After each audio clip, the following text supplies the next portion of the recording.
Hey everyone, this is Darth Bryboy here, and it's very early in the morning, way earlier than I normally do shit at the trash truck, by the way, just to tell you how early it fucking is.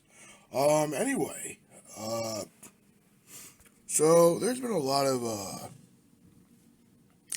there's just some stupid shit in the news I wanted to talk about. Gotta turn off my monitor. Yeah, definitely gotta turn off my monitor. So the stupid shit is fucking people. Look, I'm a Marvel. Look. People gotta stop asking auteur filmmakers what they think about Marvel movies because it's gonna be negative. It's gonna be negative. They're not gonna respect it as legit cinema. Do I agree with Francis Ford Coppola saying, um, Marvel movies are, what, despicable? Hmm. Well, what do you think? What do you think? Do I agree with Scorsese saying they're not cinema? No. No, I don't agree, and I don't know why the fuck this thing's lagging. I don't understand why the fuck this thing lags at all. It's this thing pisses me off because it's lagging, and I've never had a selfie cam lag, so I've had to do jump cuts and shit. It's like, hey, I've got like a large SD card in here, and I've got internal storage. I don't understand why it lags. So the dumbest shit is when I see Marvel fanboys, and I might be a Marvel fanboy. I will defend the MCU as cinema, as a movie going experience, as films that can teach you something. I think other comic book series might do it better in some areas, but I believe you can look at themes from the Avengers films and themes from the Iron Man films or the Captain America film or any of the other Marvel movies and take life lessons or important themes from them and apply them to real life. You know, not talking about the fantastical shit. Like you could apply Captain America's moral code or that sense of freedom over security. You know, you can the entirety of Winter Soldier is a great example of that. That is, and over the that's a more blunt commentary, and it takes the stand of freedom over security. Now, granted, they don't they do it by having the villains be Hydra and shit, but you know, regardless, I love that. Um, but then you're gonna have Marvel fanboys on Twitter bitching nonstop about Francis Ford Coppola. Like, oh, Francis Ford Coppola made this bad movie. Look, I'm gonna defend Coppola on one thing. Maybe from his point of view, okay, and I'm gonna say this in a way, based on what he saw happen with Star Wars and George Lucas. He basically said that the filmmaker of George Lucas died or started to die as Star Wars became more popular.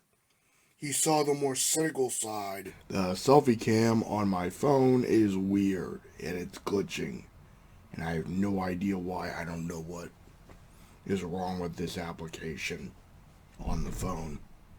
So I guess I'll be using this for the rest of the video really quick.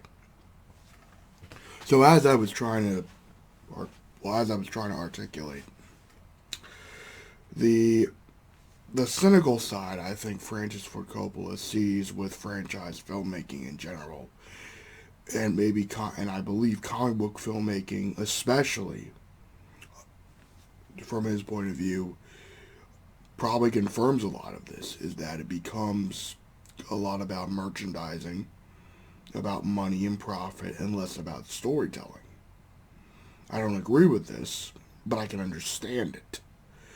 I can understand from his perspective why he might come to this conclusion. It's important, you know, not to be a fucking fanboy. Even if you feel personally attacked because you really like Marvel films. And like I said, all this shit, I got way more stuff down here that should confirm this about my opinion about Marvel stuff. That if a Marvel movie is really great, I'll say it's great. If I said it was one of the most emotional impacts I had in the cinema, I'll say it. There's nothing wrong with liking franchise films. There's nothing wrong with loving comic book films. But there are other films out there, as Samuel L. Jackson put it. And people going, well, Coppola's just jealous. So the man that made Godfather and Apocalypse Now is jealous of Marvel movies. Movies that he would never make. Movies that he has no intention of making in any way.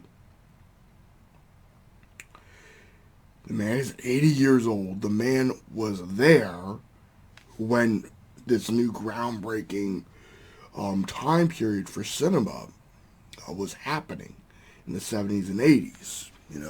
You could make the case that, Scorsese and Coppola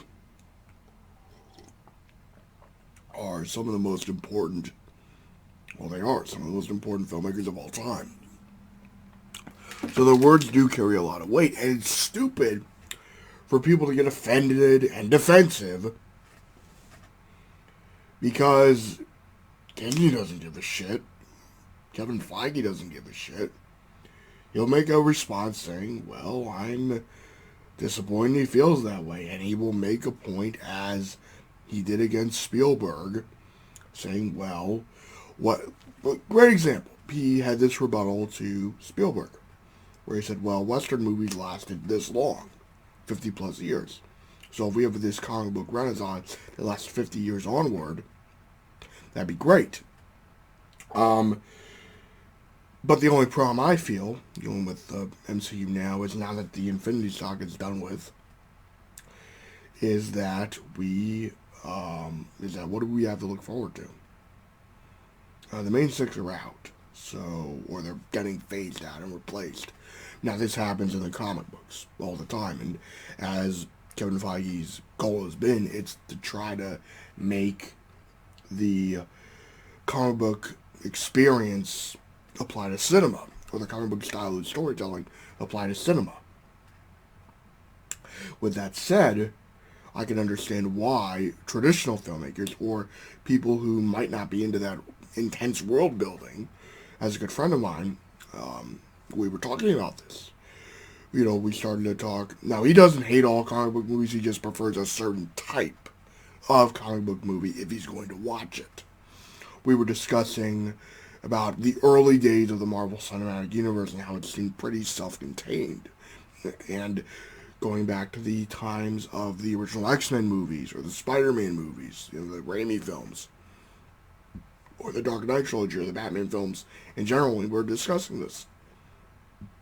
Now, what I encourage is, if you strongly disagree with Coppola and Scorsese's opinion on Marvel films, which I do, to engage and have a discussion about it. It's like, what annoys me is that there's room to have a discussion here, with people of this mindset, because it's always good to, when we're talking about art and media, to understand where someone else is coming from, why they don't feel this is true film or true cinema, why they might see it as a corporate product rather than a piece of art.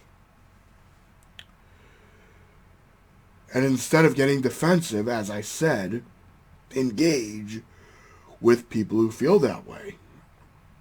People interpret the sequel films of Star Wars as products instead of films. I disagree with that. I would try to engage with people who feel differently to me. The fuck was that?